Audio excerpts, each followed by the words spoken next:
Hello everyone, आज हम exercise 11.1 के क्वेश्चंस करेंगे। क्वेश्चन नंबर 5 है, a photograph of bacteria enlarge 50,000 time attends a length of 5 centimetre as shown in the diagram. Question में कह रहा है कि फोटोग्राफ ऑफ बैक्टीरिया का अगर 50,000 टाइम एनलार्ज किया जाए, बड़ा करके देखा जाए, मतलब जूम करके देखते हैं तो उसकी लेंथ 5 सेंटीमीटर दिखाई देती है। ठीक है, What is the actual length of a bacteria? अब हमें बताना है कि उसकी एक्चुअल लेंथ है क्या बैक्टीरिया की। और आगे क्वेश्चन कह रहा है if the photograph is enlarge 20,000 times only, अगर इसके फोटोग्राफ को 20,000 टाइम्स बड़ा किया जाए, जूम किया जाए, तो इसकी एनलार्ज लेंथ क्या होगी। ठीक है, पहले हम इसकी टेबल बना लेते हैं। लेंथ ऑफ बैक्टीरिया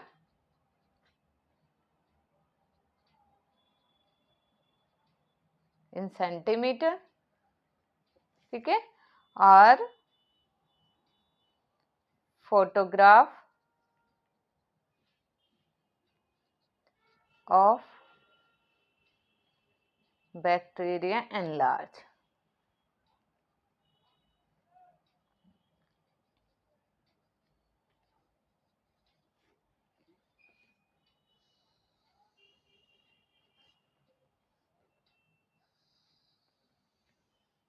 इसकी टेबल बना लेंगे।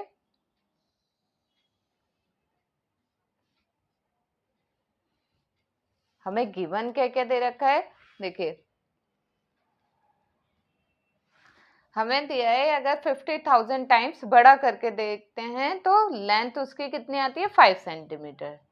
5 सेंटीमीटर लेंथ आती है अगर उसको 50 बैक्टीरिया को 50,000 टाइम्स बड़ा करके देखा जाता है। और फिर हमसे पूछा था what is the actual length of a bacteria, bacteria के एक्चुअल लेंथ क्या होगी, मतलब अगर उसको 1 टाइम से बड़ा करके देखेंगे तो एक्चुअल लेंथ क्या होगी। ठीक है, हमें ये फाइंड करना है। और इफ द फोटोग्राफ एनलार्ज, अगर ये 20,000 टाइम्स बड़ा करके देखा जाए तो इसकी एनलार्ज लेंथ कितनी होगी, ये फाइंड करना है। अब देखिए ये x होता है और ये y, तो इसको हम ले लेते हैं x2, ये x1 है, ये x2 और ये x3। इसका मतलब हमें x2 और x3 की वैल्यू फाइंड करनी है। क्लियर हुआ।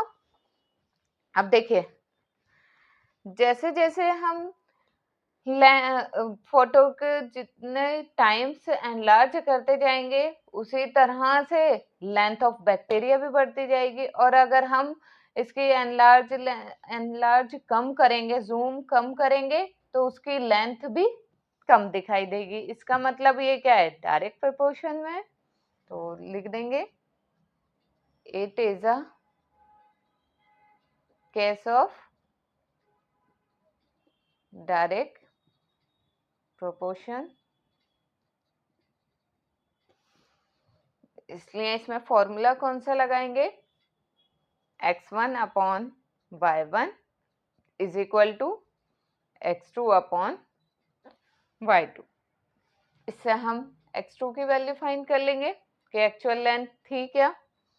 तो यहाँ पर हम पुट कर देंगे 5 upon 50,000 is equal to x2, तो हमें फाइंड करना है y2 कितना है, 1।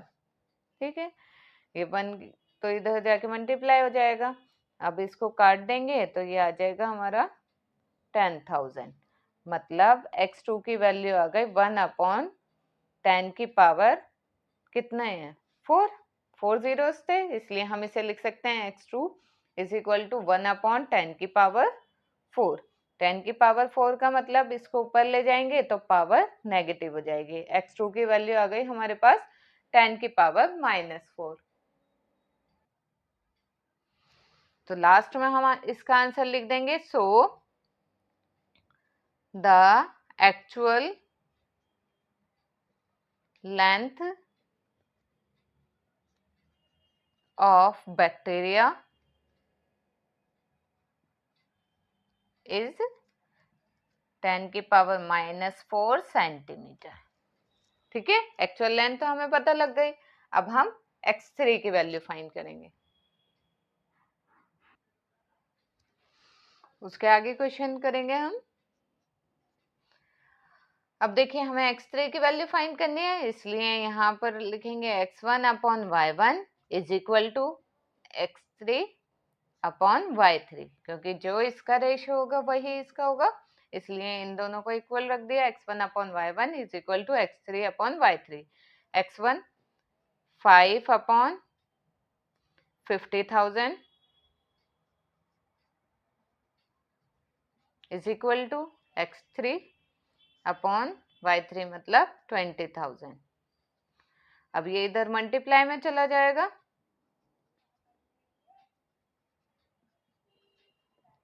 डिवाइड में था, इधर मल्टीप्लाई में चला जाएगा, यहाँ पर क्या बचेगा x3। अब देखिए ये 4 जीरो से 4 जीरोस कैंसिल आउट हो गए, 5 से 5 कैंसिल हो गया, तो x3 की वैल्यू आ गई 2। ठीक है, तो हम इसका आंसर लिख देंगे लास्ट में, hence the enlarged length of bacteria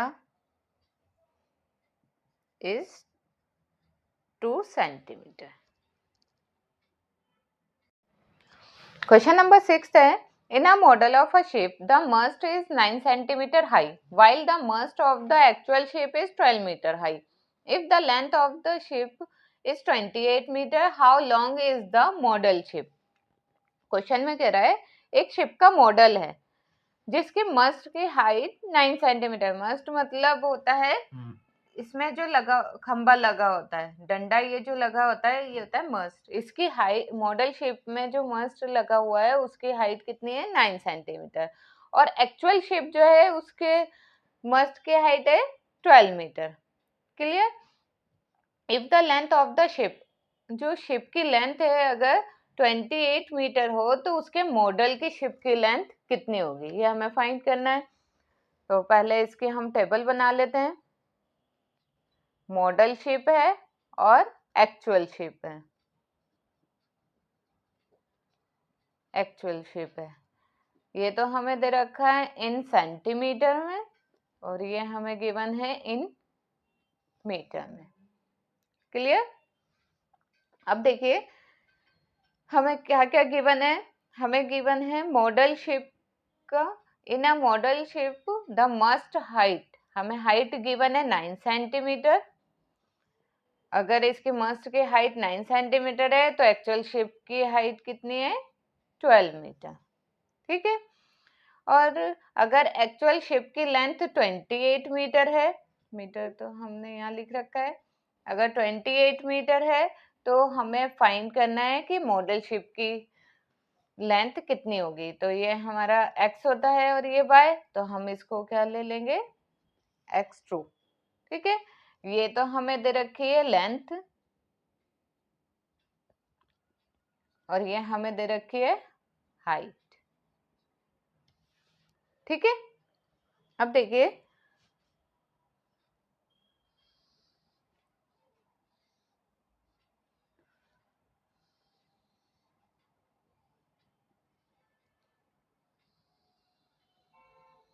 जैसे जैसे एक्चुअल शिप की लेंथ और हाइट बढ़ेगी उसी तरह से मॉडल शिप की भी लेंथ और हाइट बढ़ेगी। इसका मतलब ये क्या है, डायरेक्ट प्रोपोर्शन में है, तो हम लिख देंगे it is a case of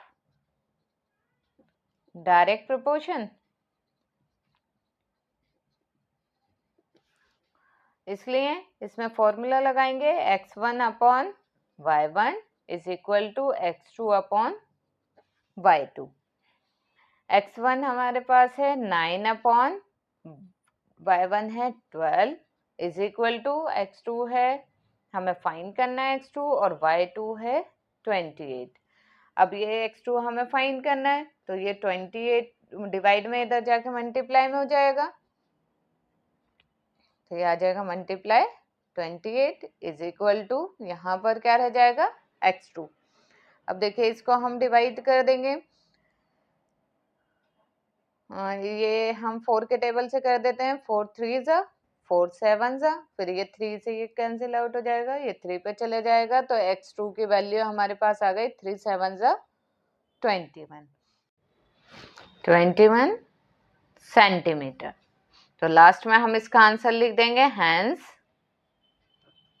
the length of model ship is 21 centimetre. ठीक है। क्वेश्चन नंबर 7 है, suppose 2 kg of sugar contents 9 into 10 की power 6 crystals. How many sugar crystals are there in? First part है इसका 5 kg of sugar, second है 1.2 kg of sugar. Question में कहता है कि अगर 2 kg शुगर में 9 into 10 की पावर 6 क्रिस्टल्स हो, ठीक है, तो हमसे क्वेश्चन में पूछा जा रहा है कि 5 kg शुगर में कितने क्रिस्टल्स होंगे और 1.2 kg शुगर में कितने क्रिस्टल्स होंगे। ठीक है, पहले हम इसका टेबल ड्रॉ कर लेते हैं। शुगर इन kg और नंबर ऑफ क्रिस्टल।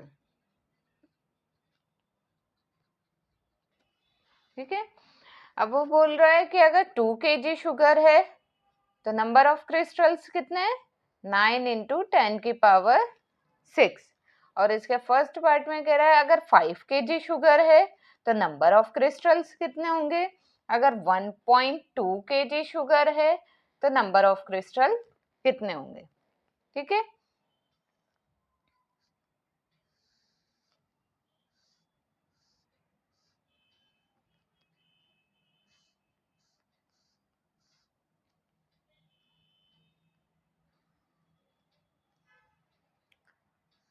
अब देखिए ये जो हमारा ऊपर वाला होता है ये क्या होता है हमारा x, ये x है और ये y है, तो ये y1 है, इसे हम ले लेते हैं y2 और इसको ले लेते हैं हम y3।